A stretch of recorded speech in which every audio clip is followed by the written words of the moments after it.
Miren, amigos oyentes, ayer se conoció que un periodista panameño de nombre Luis Botello, que su primer trabajo fue Omega Estéreo, ha sido distinguido por parte del gobierno de los Estados Unidos, al punto que el presidente Joe Biden hizo público el día de ayer que la designación del periodista panameño Luis Botello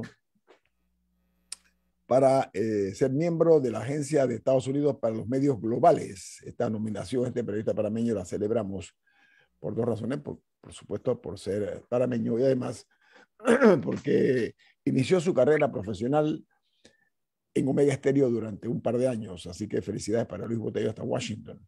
Hablé con él esta mañana y lo felicité. A don Enhorabuena. Botello, Bueno, amigos. panameño, ¿Ah? felicitaciones a don Luis Botello, un panameño que nos ha distinguido con una trayectoria periodística continental desde Washington y que nunca ha olvidado su tierra y siempre ha estado muy pendiente de apoyar el periodismo panameño también.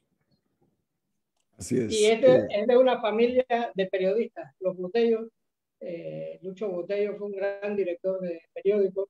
La familia Botello siempre estuvo, Lan Botello, todos estuvieron vinculados al periodismo.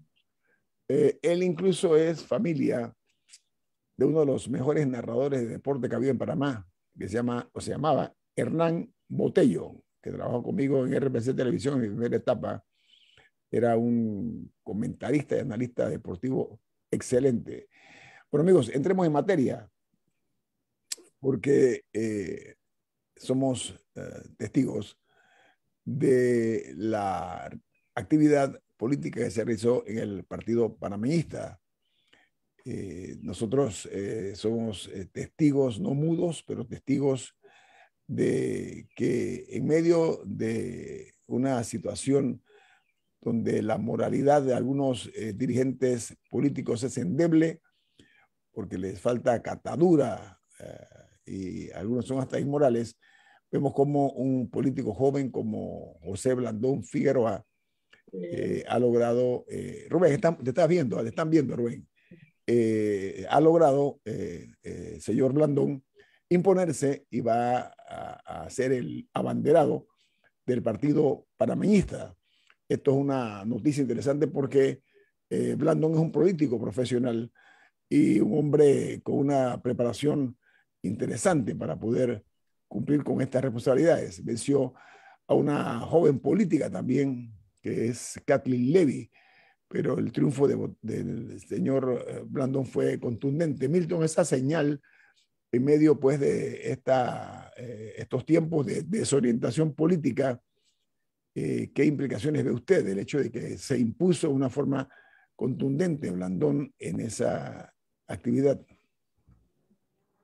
Bueno, si no me equivoco, José Blandón obtuvo en la votación de esta semana más de un 70% de respaldo, Caitlin Levy un veintitantos por ciento, lo que no es despreciable, es casi un tercio del partido, más del 25% del partido respaldándola, pero en donde José Blandón recibe un mandato incluso superior al de la ocasión anterior en la que fue electo presidente del partido luego de las pasadas elecciones.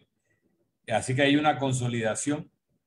En el Congreso o la Convención de Santiago concurrió Caitlin Levy y concurrió el expresidente Juan Carlos Varela.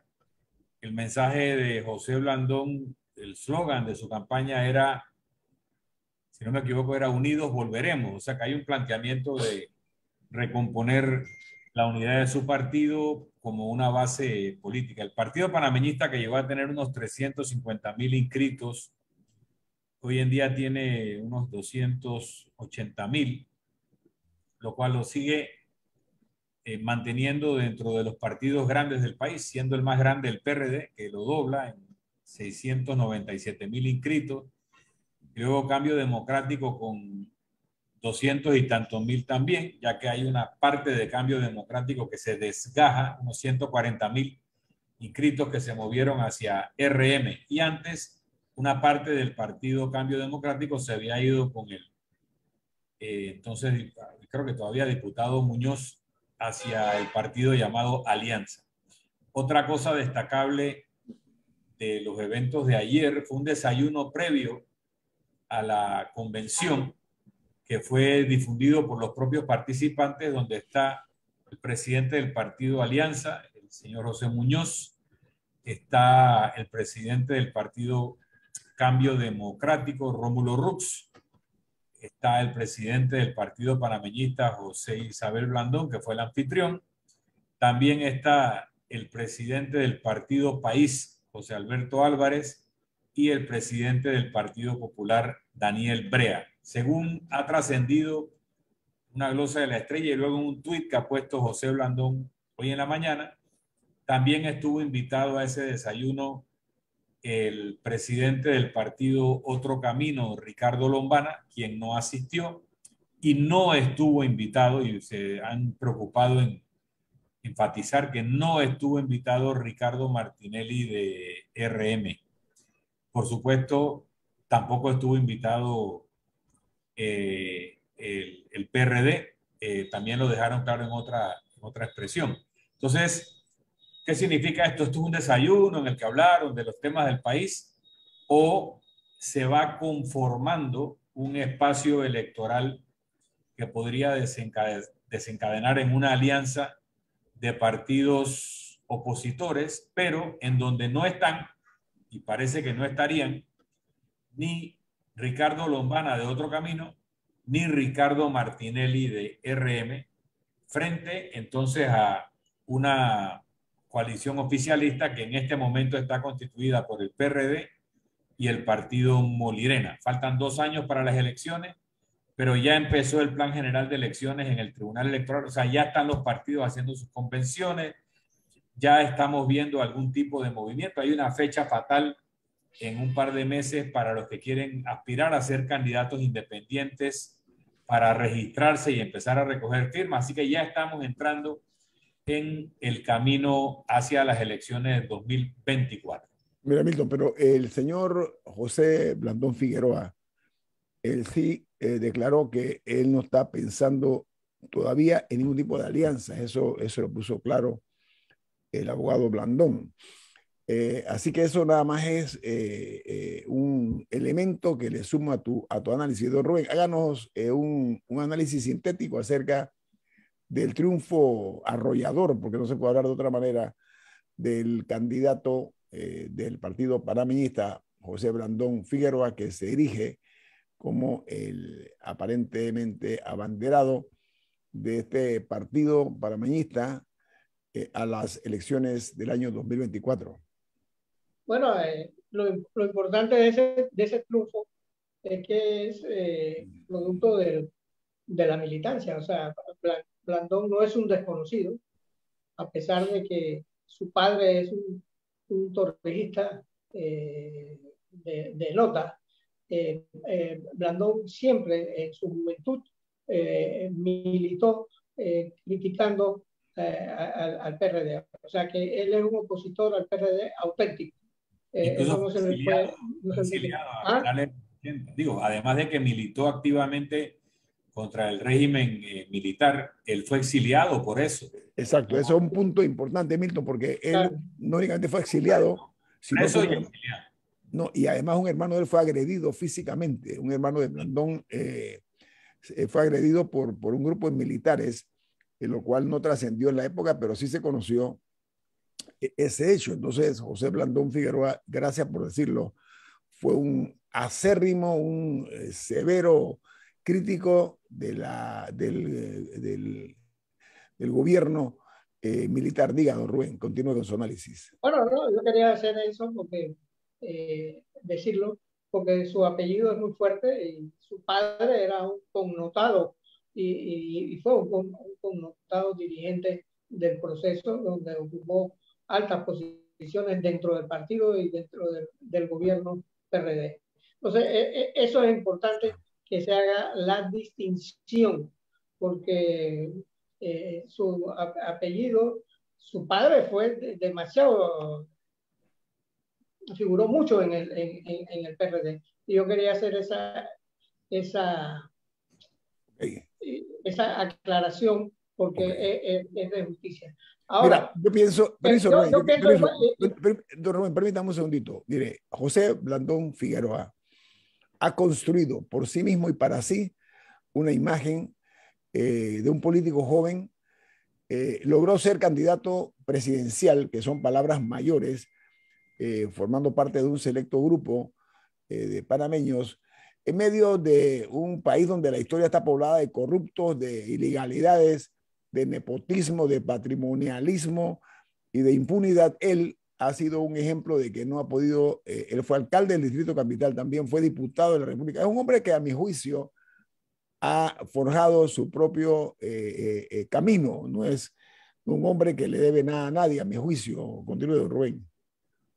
bueno, no, yo quería hacer esa aclaración porque es importante hacerla. Y también, bueno, ahora le va a tocar a José Blandón construir un discurso que no creo que deba oler mucho a panameñista, ¿no? Sino porque ya esas divisiones aquí ya sobran. Lo importante es que se venda como un futuro buen presidente, Okay, porque vamos. ahora mismo no tiene que venderse como un gran opositor, sino como un gran presidente, un hombre de No, muchas ideas y uh, de qué cosas hay que hacer. bueno, vamos al corte comercial. Déjame, Milton tiene, al regreso de Milton, para que usted pueda dale, ampliar. Usted es un sí, hombre sobre el mismo tema este. muchos Vale. recursos. Estamos analizando el triunfo contundente de José Blandón Figueroa como futuro candidato a la presidencia de la República por el partido panameñista. Así que viene más aquí en Info Análisis. Esto es un programa para la gente inteligente. Bueno, amigos, de regreso aquí en Infoanálisis, estamos platicando, para los que nos interesaron tarde, sobre el triunfo de José Blandón Figueroa y se erige, como dije, como candidato presidencial para el año 2024, en medio de una maniobra eminentemente política, pero dejando entrever que no hay, ahora está de moda la palabra brecha, ¿no? Que la brecha que había proyectado el Partido Panameñista ya se cierra porque vence a su antagonista, la señora Kathleen Levy, de una manera que no deja espacio para la duda. Así que eso debe llamar también a la unidad o a la unificación del partido, ¿no, Milton? Quería complementar un poco en la línea de donde venía Rubén y ahora con lo que tú acabas de señalar también. Primero, José Blandón Figueroa sube por la escalera en el panameñismo y en la política. Él en los años 90, muy joven, era asistente del entonces legislador Marco Amegle. En el periodo siguiente fue suplente de Marco. Después fue diputado, creo que reelecto. Después ha sido alcalde. O sea que él, a nivel político, electoral, ha subido por la escalera. No es una sorpresa, no es el hijo de un dirigente histórico ni nada por el estilo, ¿no? Eso es un elemento importante porque su progreso en la política ha sido a punta de trabajo, perseverancia y buen criterio, ¿no? Eso es un elemento primero. Segundo, ha sido un diputado muy valiente y ha sido también muy bien formado y estructurado en las propuestas que hacía como diputado y ha sido un alcalde muy efectivo. Realmente una administración municipal muy bien estructurada, apoyado por gente como Willy Bermúdez, que es el actual representante de Don Bosco, que también es una persona muy eficiente, uno de los representantes de corregimientos más efectivos, más modernos que tiene Panamá, es Willy Bermúdez en Don Bosco, que es un corregimiento nuevo. Es Milton, una decisión de... Milton, está Domínguez también aquí Sí, en del área. Bellavista, que ha Muy hecho bueno. muy buen trabajo, sobre todo en el tema Sí, de la pandemia, tiene mucho sí. reconocimiento, pero, y eso ayuda a que menciones a Ricky Domínguez para explicar que Blandón, quien lo apoya en el panameñismo, parece ser una generación joven de tecnopolíticos, o sea, son políticos, pero también son tecnócratas de la administración pública, entienden la administración más allá de la política electoral, cosa que eso es bueno. También se ve un Blandón que comprende el poder y la administración pública. Cuando tú conversas con José Blandón, lo hemos hecho todos, tú te das cuenta que él tiene una clara comprensión de los sistemas, procesos, el uso de la tecnología, la buena distribución de los recursos para una gestión efectiva. Y eso es importante. También tú ves que él tenía un consejo municipal donde él no tenía mayoría con su partido y logró hacer una mayoría y gobernar como alcalde con bastante eficiencia. Ahora bien, el proceso interno en el partido panameñista hace unos años, si tú querías ser panameñista, te preguntaban dónde estabas tú, tu papá o tu abuelo en el golpe contra Arnulfo en el 51. ¿Dónde estabas tú en el 68? Si tú no tenías esas credenciales arnulfistas, tú no llegabas muy lejos en el partido panameñista. Hoy parece haber pasado un ciclo en donde hay una nueva estructura bastante revigorizada. Tenemos que ser francos. La contienda que acaba de pasar José Blandón frente a la candidatura de Caitlin Levy no se estaba enfrentando a Caitlin Levy, se estaba enfrentando a la estructura de poder de los hermanos Juan Carlos y Poppy Varela, con Beby Valderrama como jefe de campaña de esa iniciativa y Caitlin Levy como candidata. Y esa propuesta, abierta o encubiertamente apoyada por el sector de los hermanos Varela, fue derrotada por José Blandón 2-1, 2,5-1, ¿ok?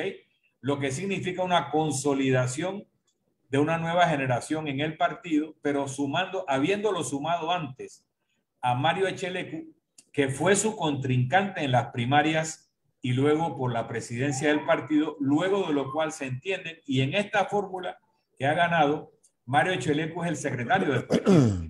Así que hay esa parte que en algún momento se confrontó, sí fue unida, pero la otra parte remanente que podría responder, según las acusaciones de Blandón en sus tweets, básicamente a Poppy Varela, y se entiende que también a su hermano Juan Carlos, el expresidente de la República, y con Beby Valderrama, que es parte de esa estructura de poder interna como jefe de campaña, eso fue derrotado. En el Congreso se presentó Caitlin Levy y se presentó el expresidente Juan Carlos Varela, que fue de la República y del partido, el presidente también. Pero Beby Valderrama se queja en las redes de que él no fue invitado al Congreso. Así que eso de la unidad no queda muy claro si se va a dar o no, probablemente acabe dándose. Y luego, frente al resto de la oposición, la foto que vimos ayer Ñito y Rubén, de los presidentes de partido, bueno, los únicos dos partidos grandes en esa foto son el panameñista y Cambio Democrático. La pregunta sería, en una coalición de todos esos partidos, si se diera, ¿quién la encabeza? ¿El panameñismo o Cambio Democrático? Mira, yo sospecho que un político joven, porque es joven, Blandón, para quien no tengo por qué darle crédito que no se merezca, que eso quede muy claro, pero sí reconozco que tiene la estirpe de político estudioso y estudiado también. Esto de pensar que es un, como le llaman, momentos gloriosum, ¿no? Esto no es un momento de gloria, esto es un momento nada más de logros y de vencer obstáculos, porque en el otro lado de la vía había, como dice Milton, gente importante, gente reconocida en lo que se llama la realpolitik de este país. Incluso un expresidente de la República estaba del otro lado, en la esquina contraria. Entonces, lo que hay que tomar en consideración es que Blandón va por delante, dice que no está pensando en ningún tipo de alianzas. Con el advenimiento, la salida, con la aparición de jugadores como Ricardo Lombana, que logró un lugar histórico al salir como candidato presidencial independiente, el ruido que hace Rubén Blades con sus comentarios escritos, contenido escolástico, ¿no? La forma como él escribe, punzante e inteligente, además hay que decirlo, rompe el concepto de los hombres de paja, ¿no? Los hombres que hablan y hablan y hablan y no hacen nada, ni logran objetivos. Entonces yo creo que, como dice Milton Blandón, José Blandón Figueroa tiene sus méritos y sus créditos. Y me gusta mucho el concepto de la escalera, Milton, porque hay muchas personas aquí que se sienten que son Illuminatis, ¿no? De que les toca por el apellido, por las razones que sean. Este no. En este caso, Blandón es el producto del estudio, el producto del análisis que ha hecho de la realidad política, y como alcalde lo hizo bien, hay que reconocerlo también con sus sombras y sus luces, por supuesto, pero en medio de tanta mediocridad que hemos visto nosotros en algunos alcaldes, creo que en ese sentido Blandón es una excepción. Diga, señor Murgas. Bueno, mira, una de las cosas que se discutió mucho de las primarias es un concepto prácticamente nuevo en la democracia panameña. Pero cuando se iban a establecer las primarias, gente veterana como Gerardo González nos advirtieron a nosotros que eso había que pelar el ojo, porque las primarias dividen a veces a los partidos y la gente se pelea, las hacen tan bien que son dos bandos opuestos y lo que sale que es un congreso de enemigos, no de amigos. Fíjate que ya ahora mismo Baby Valderrama quejándose de que no lo invitaron a la, a la, a la al evento. Entonces, eso hay que, yo no sé si Milton, la democracia cristiana, tú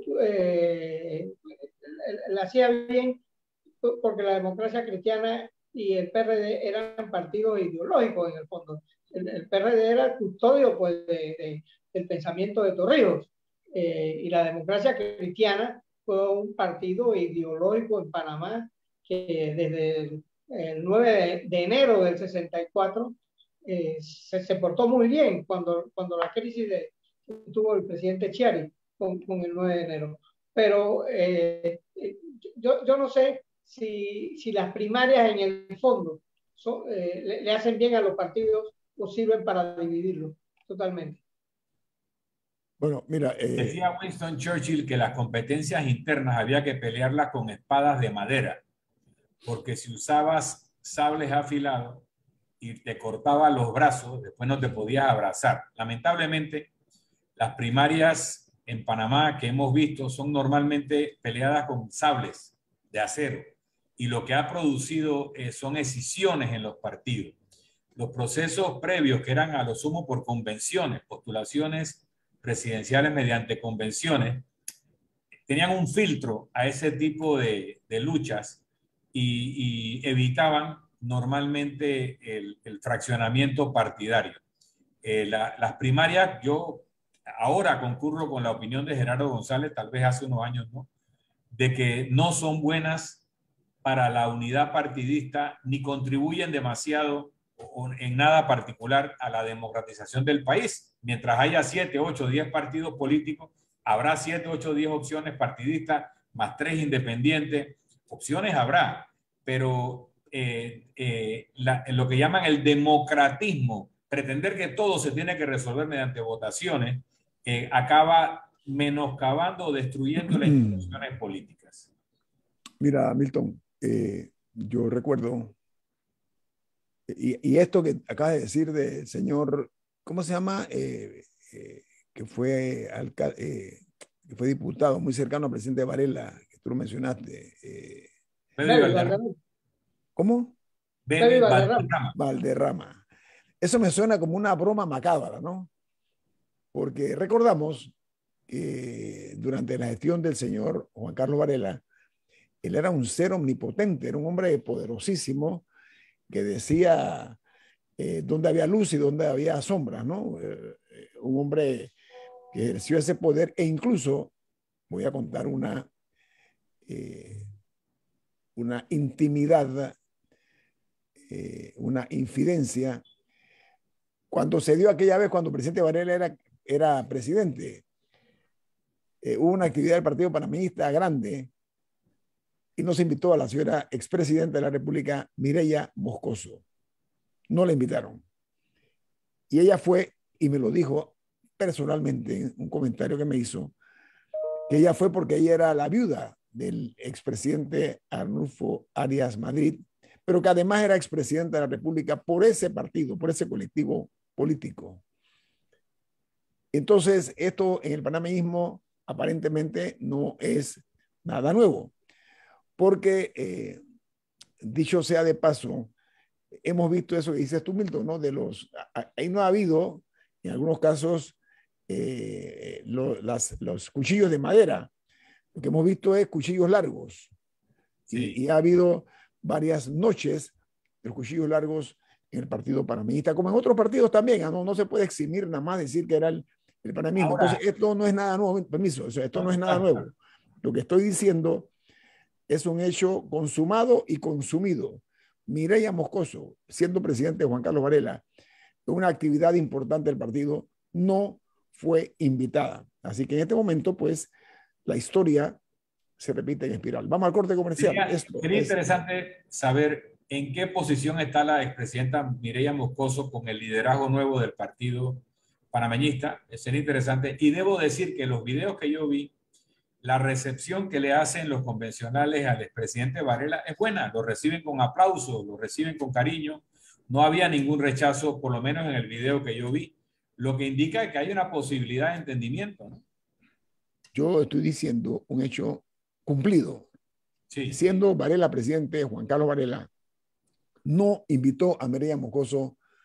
Es más, invitó a un presidente de Colombia, ¿ves? Para que estemos más claros. Estuvo presente y no cuento la anécdota porque realmente no estoy autorizado para hacerlo, pero vamos al corte comercial. Esto es Info Análisis, un programa para la gente inteligente. De regreso aquí a Info Análisis. Miren, el aumento, el incremento en los precios del combustible ha golpeado a todos los países. Vemos en los Estados Unidos precios altísimos.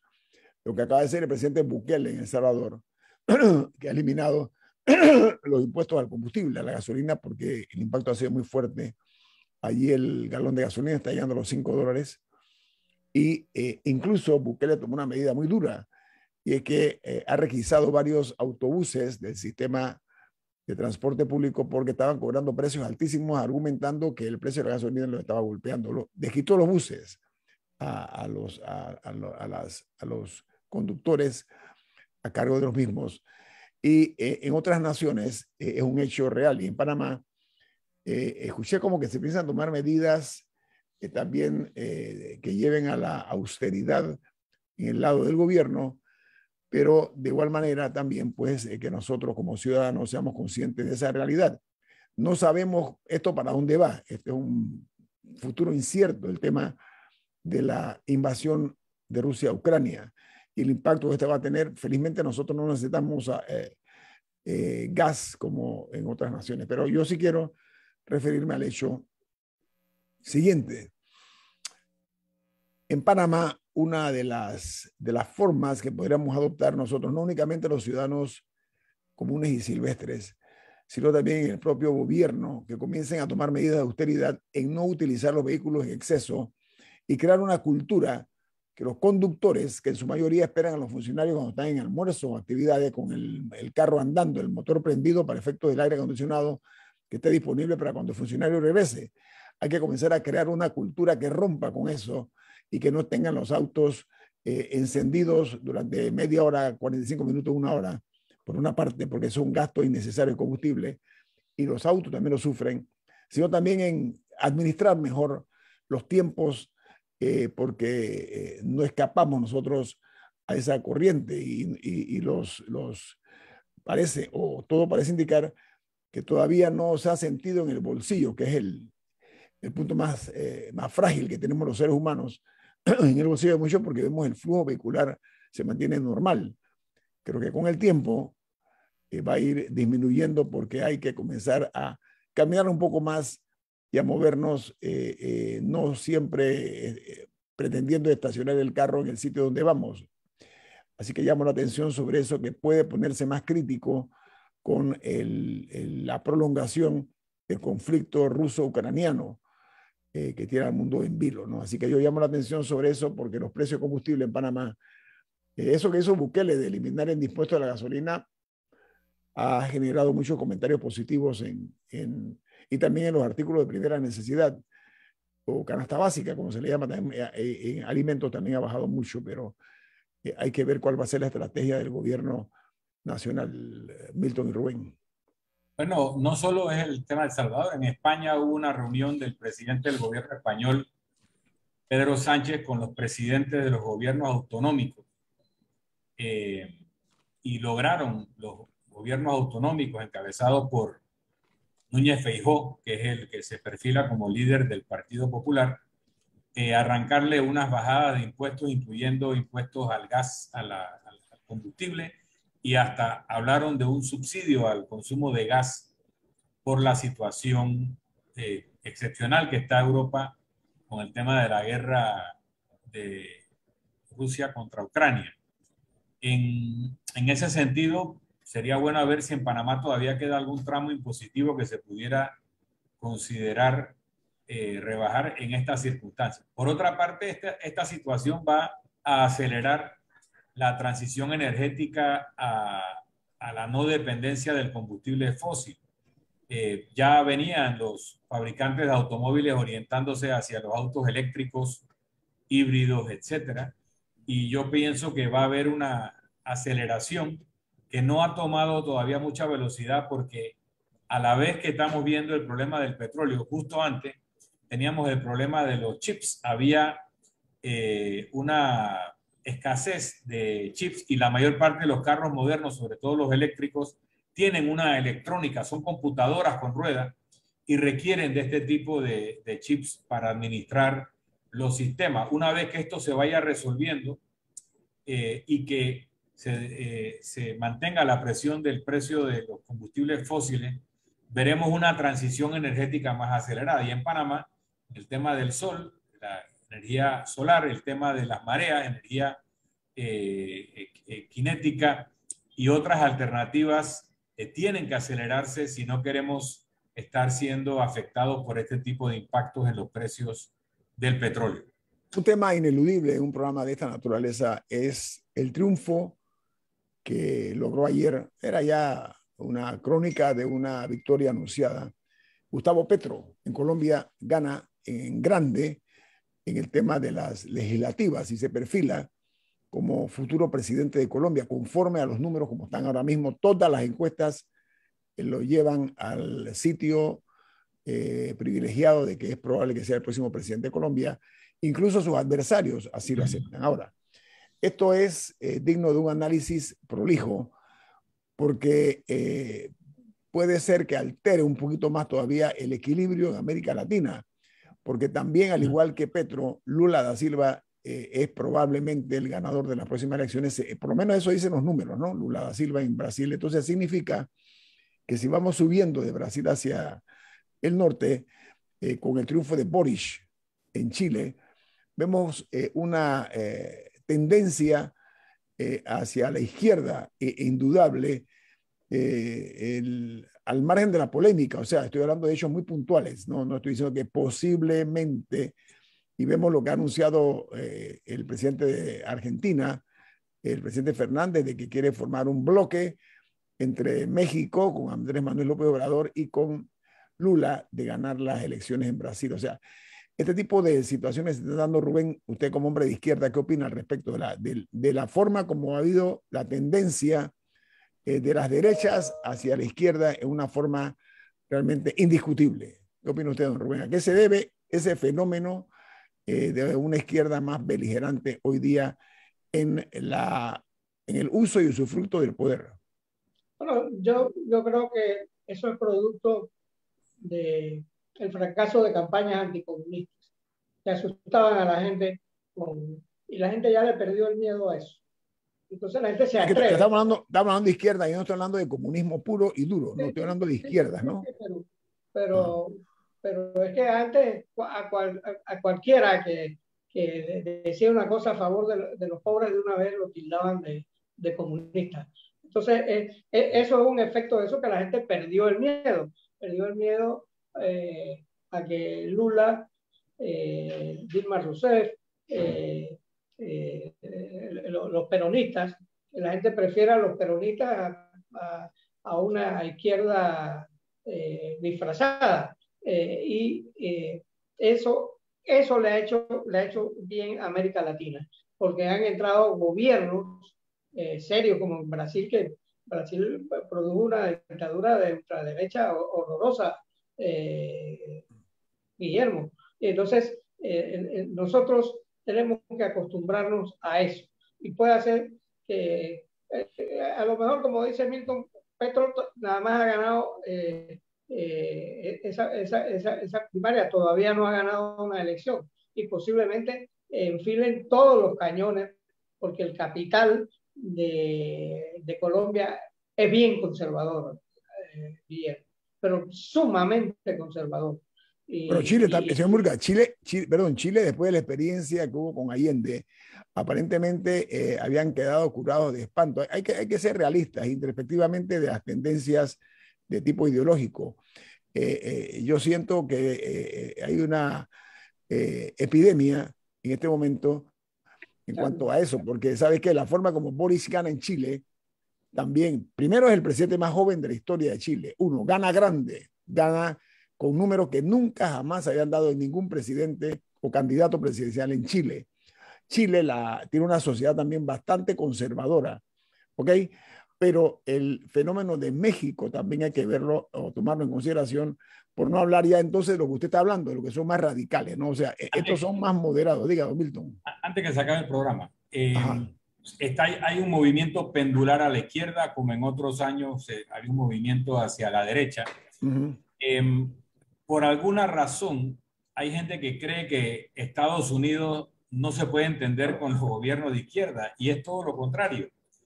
La información en Chile es que Boric ya tuvo un entendimiento con los Estados Unidos, y que recordemos que el gobierno de Barack Obama establece diálogo y reunión personal de Barack Obama con Raúl Castro. En Panamá, Milton, en Panamá casualmente. En Panamá. Y no solo esa, que se le dio mucha difusión, porque por casualidad, estando en un pasillo, yo vi cuando Barack Obama se le acerca a Nicolás Maduro, que estaba sentado en una sala, y le dice en español: señor presidente, tenemos que hablar. Y se sientan a hablar. Y eso no fue casual. Tengo información de que también eso fue orquestado.